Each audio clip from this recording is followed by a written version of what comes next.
आसंता 5 रु 7 तारिख पर्यंत प्राचीन ऐतिह्यर गाथा को साधारण लोकमुखरे आउ टिके जनादृत करने आसंता 5 रु 7 तारिख पर्यंत पिपिली शाहबंदर बोईत बंदाण उत्सव आरुहावृत्ति स्कूल पड़िया अनुष्ठित होब।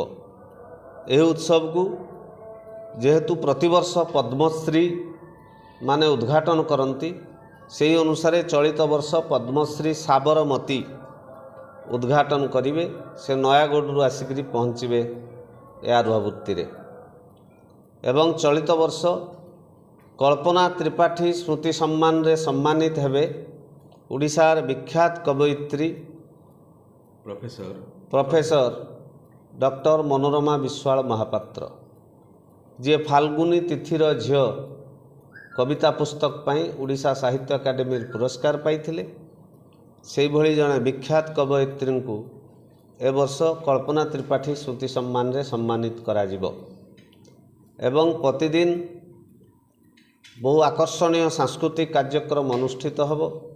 ओडिशार विभिन्न प्रांतरू नृत्य दल माने आसिक एठी नृत्य प्रदर्शन करेंगे।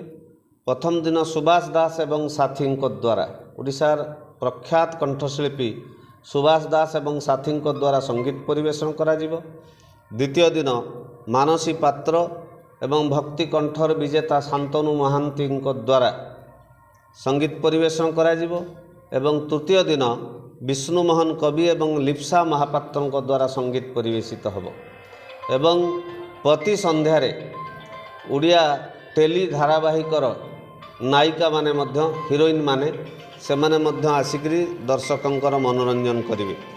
एभली एक ऐतिह्य पर्यवेसित मनोरंजन कार्यक्रम रे तमाम अंचलवासी तमाम जिलावासी को सामिल होगापाई आज पिपिली शाहबंदर बोईत बंदाण उत्सव कमिटी तरफ आपण मानक जरिया निवेदन करागला अनुरोध करागला।